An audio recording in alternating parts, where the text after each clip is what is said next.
लेकिन सरकार को हो सकता है कि सोचती होगी कि आप लोग इसमें औने पौने करके कुछ कमा लेते होंगे, इसलिए मान लीजिए कि अब तो सरकार अगर सरकार हम लोग फिलहाल मौजूद हैं बरौली प्रखंड के परिसर में, और यहाँ पे आप जिन लोगों को देख रहे हैं ये हैं डीलर, जो लोग सरकारी राशन का डिस्ट्रीब्यूशन उसका वितरण करते हैं। लेकिन ये लोग अब 1 तारीख से हड़ताल पे जा रहे हैं, जो 2024 आ रहा है, नया साल शुरू हो रहा है, उस साल से अब ये लोग हड़ताल पे जा रहे हैं। हालांकि आए दिन इन लोगों का हड़ताल चलता रहता है, लेकिन सरकार के दबाव में आने की वजह से कहीं ना कहीं ये लोग हड़ताल से पीछे हट जाते हैं, और कई बार कई तरह के सवाल भी उठते रहते हैं इन लोगों पे भी। अब बातचीत हम करने की कोशिश करते हैं कि आखिर ये लोग हड़ताल पे क्यों जाना चाह रहे हैं, क्या इन लोगों का डिमांड है, क्यों ये लोग पीड़ित हैं। क्या नाम हुआ सर आपका? नाम विकास कुमार तिवारी जी। तो क्या प्रॉब्लम हो रहा है आप लोगों को कि आप लोग हड़ताल में जा रहे हैं? गरीबों का आप लोग तो अनाज वितरण करते हैं, फिर गरीबों का क्या होगा? पहले हड़ताल पे क्यों जा रहे हैं वो आप बताइए। इसकी चिंता तो हम लोगों को भी है कि गरीबों को अनाज समय से वितरण इस बार हमारे हड़ताल के चलते नहीं हो पाएगा। लेकिन इसमें हम लोग कहीं से दोषी नहीं हैं, और सरकार जो है सरकार का काम हम लोग करते हैं, और मेहनताने के तौर पे हमें अभी तक पिछले महीने तक 70 रुपये के हिसाब से ही हम लोगों को कमीशन मिल रहा था। हालांकि 90 रुपये सरकार कर दी है। तो आप समझ सकते हैं कि एक विक्रेता को 90 रुपये के हिसाब से 3000 से 4000 रुपये तक का ही कमीशन महीने का मिल पाता है। महीने का मिल मतलब कि एक डीलर की कुल कमाई 3 से 4000 के बीच ही होती है। उसमें खर्च भी होता है। उसमें एक 3000 या 4000 की जो आमदनी होती है, उस एक आमदनी में 3 लोग काम करते हैं। तो जाहिर सी बात है सरकार सब लोगों के लिए कर रही है, तो हम लोग भी लगे हुए हैं। हम लोग भी सरकार से जो है संवैधानिक तरीके से मांग कर रहे हैं। डिमांड है 8 सूत्री मांग जैसा कि बता रहे थे आप लोग। तो इसमें क्या क्या आप लोग सरकार से डिमांड किया है? सबसे पहले तो ये जो हमारा हड़ताल 1 तारीख से होने जा रहा है, यह राष्ट्रव्यापी हड़ताल है। अच्छा, पूरे देश में चलेगा? जी, मैं आपको बता देना चाहता हूँ कि आपके माध्यम से जो है लोगों को ये पता है सरकार शायद उन लोगों को तनख्वाह भी दे रही है। अलग अलग स्टेट वगैरह में बहुत तनख्वाह भी लागू की हुई है। बहुत स्टेट में है ऐसा कि जहाँ सैलरी भी मिल रहा है, या एक प्रतिष्ठित उन लोगों को कमीशन मिल रहा है, जो एक सैलरी के बराबर हो जाती है। गुजरात में जो है सरकार वहाँ वेतन देती है। राजस्थान वगैरह में और सब राज्यों में है कि कमीशन, केरल वगैरह में है कि एक प्रतिष्ठित कमीशन मिलता है वहाँ, जिससे उनका भरण पोषण उनके परिवार का हो जाता है। लेकिन हमारे यहाँ की स्थिति ये है कि हम 3 लोग काम करते हैं, 3 से 4000 रुपये का एक विक्रेता को कमीशन मिलता है।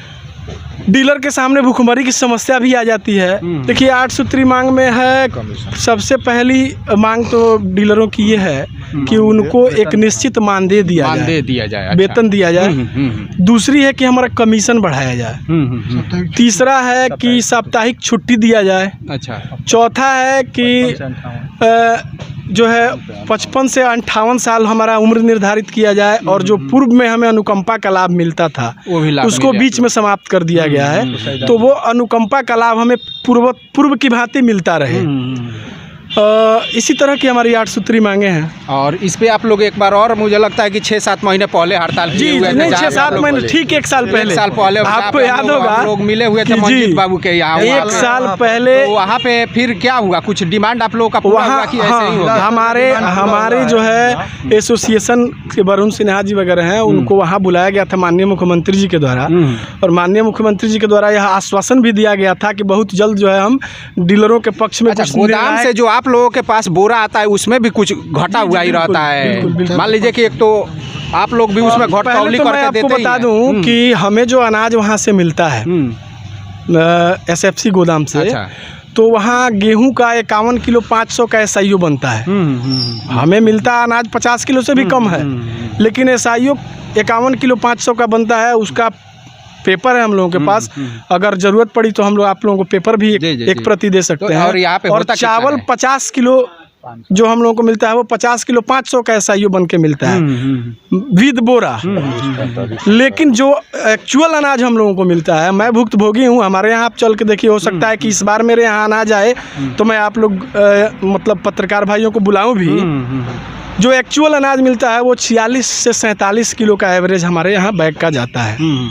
तो अब आप समझ सकते हैं कि हम उसमें वितरण कैसे करते हैं। सरकार कुछ ऐसा भी एक्शन लेती है कि जो लोग डिस्ट्रीब्यूट यानी वितरण नहीं करेंगे उन लोगों का लाइसेंस रद्द कर दिया जाएगा। बहुत इस सारे तरह लोगों का हुआ है, बहुत सारे लोगों का हुआ है। उसके बावजूद भी आप लोग हड़ताल पे जाएंगे? बिल्कुल जाएंगे। इस बार तो करो या मरो की स्थिति है।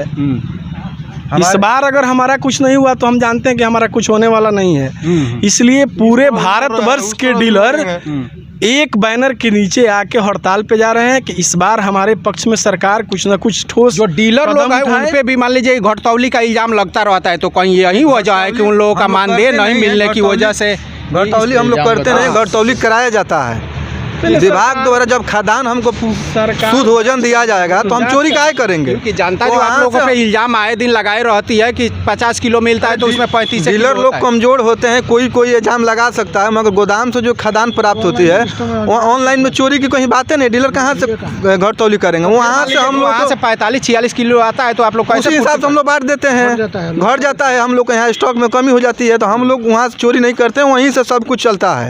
अब रहा देखिए, प्रधानमंत्री गरीब कल्याण योजना का हम लोग खाद्यान्न वितरण कर रहे हैं, पूरे भारत में प्रधानमंत्री अनाज बंटवा रहे हैं, तो कहीं इसका कमीशन 300 रुपया क्विंटल है, कहीं 200 है, कहीं 250 है। मेरे यहाँ बिहार सरकार जो है 90 रुपया क्विंटल दे रही है। ऐसे हम लोग को कुछ होने वाला नहीं है। अच्छा, जो कमीशन होता है वो नियत टाइम पे आ जाता है? नहीं, रेगुलर नहीं है। हमारे कहने का मतलब है कि 1 नेशन 1 के तहत पूरे भारत में 5 किलो पर व्यक्ति को देना है, तो वहाँ का जो नियम कानून है एक होना चाहिए, कमीशन एक बेस होना चाहिए। बिल्कुल। हम तो बिहार में काम कर रहे हैं, कोई यूपी में कर रहा है, कोई दिल्ली में कर रहा है, तो हर जगह अलग अलग बिहार सरकार यहाँ का कमीशन पर ध्यान नहीं दे रही है, खाली डीलरों को शोषण कर रही है, डरवा रही है, धमका रही है। तो ऐसे हम लोग नहीं, ऐसे भी हम लोग मर रहे हैं, वैसे भी मरेंगे। अब की बारी एकदम आर पार की लड़ाई है, आप लोग लंबा लेकर जाएंगे। इस बार हम लोग डरने वाले नहीं हैं, करेंगे, उसके बाद से आप लोग सभी आदमी लाइन पे आ जाएंगे। संवैधानिक तरीके से हम लोग अपनी मांग के लिए इस बार सड़क से सदन तक की लड़ाई लड़ेंगे। इसके लिए करो या मरो की स्थिति में पहले ही बताया आपको, तो वो स्थिति है। और सारे डीलर इस बार यूनाइटेड हैं, एक बैनर के नीचे हैं। इस बार हमें आशा ही नहीं पूर्ण विश्वास है कि सरकार को झुकना पड़ेगा, हमारी मांगों को मानना पड़ेगा और हमारे लिए भी एक प्रतिष्ठित मानदेय देना पड़ेगा। अच्छा, जो जनवरी महीने का है उसे आप लोग उस अनाज को आप लोग रिसीव कर चुके हैं? नहीं, अभी हम लोगों को गोदाम से मिला ही नहीं है। गोदाम से मिला नहीं है, तो इसमें आप लोग डिस्ट्रीब्यूट नहीं करेंगे तो गरीबों के सामने बड़ा आफत अब तो सरकार को सोचना चाहिए ना, ये चीज़ तो सरकार को सोचना चाहिए। हम लोग तो तैयार हैं बांटने के लिए, हम लोग तो बांटने के लिए तैयार हैं, लेकिन हमारे भी तो बाल बच्चे हैं। हम लोग कहीं इसमें पीछे हटने वाले कि हम लोग को मजदूरी दिया जाए, हम लोग को मजदूरी दिया जाए, टाइम से हम लोग काम करेंगे सरकार के। अब ऐसा मजदूरी दिया जाए कि हम लोग को भुखमरी के कगार पर आ गए हैं, ऐसे नहीं होना चाहिए। हम लोग मतलब एकता लेकर एकजुट होकर लड़ाई को अंजाम देंगे, पीछे हटने वाले नहीं हैं हम लोग। 16 जनवरी को दिल्ली में इसका फुल बहुमत से वहाँ पर धरना, पूरे all India fair price dealer association के कुछ ना कुछ आप लोगों को निर्णय ले ही लेना है, या तो रहना है नहीं तो जाना है, लेकिन सरकार से आप लोगों का कुछ ना कुछ मान लीजिए कि रिजल्ट चाहिए ही चाहिए। सरकार जो है सबके लिए कर रही है। आप लोगों को भी पता होगा, आए दिन आदमी देख रहा है न्यूज़पेपर में, विकास मित्रों के लिए कर दी प्रतिष्ठित मानदेय, किसान सलाहकारों के बारे में भी सोच रही है, आंगनबाड़ी सेविकाओं के लिए कर दी, आशा के लिए सबके लिए कर दी। क्या वो लोग भी तो सरकार का ही काम कर रहे हैं। सरकार को हो सकता है कि सोचती होगी कि आप लोग इसमें औने पौने करके कुछ कमा लेते होंगे, इसलिए मान लीजिए कि अब तो सरकार, अगर सरकार ठीक है बोलिए, सरकारें नहीं जानती है कि क्या औने पौने होता है, हम लोग क्या जानते हैं। मशीन लग गया इसमें, मशीन में औने पौने का सवाल है, कहाँ उठ रहा है। जो जहाँ है उसका लाभ ले रहा है, पर व्यक्ति अपना कहीं जिसको जहाँ सुविधा है। हाँ, ऑनलाइन कोई डीलर अगर घटतौली करता है तो दूसरे जगह ले सकता है, कोई कहीं रोक टोक नहीं है। 1 नेशन 1 के तहत सब लोग सुरक्षित है। जो हाँ जहाँ ले, कहीं घटतौली की बात डीलर के यहाँ नहीं रह गई है और नहीं होगी। अब सरकार हमें ओरिजिनल जो मानदेय है, कमीशन है, हम लोग को दे, हमसे काम कराए। हम लोग काम करने के लिए तैयार हैं। हम लोग को पेट पर लात मारा जा रहा है, हमारा हक छीना जा रहा है, हम बर्दाश्त करने लायक नहीं है, बर्दाश्त नहीं करें किसी भी हाल में। जी। तो चलिए, अब देखना ये है कि एक तो मान लीजिए कि जो गरीब लोग होते हैं उन लोगों का ये राशन बांटते हैं, सरकार कहीं ना कहीं लोगों को मुश्किल में ला दिया है, इसलिए कि जो भी लोग मजदूरी करते हैं उनका मजदूरी तो बनता है। अभी हमारी माने नहीं मानती है तो अगले चुनाव में हम लोग घोर विरोध करेंगे।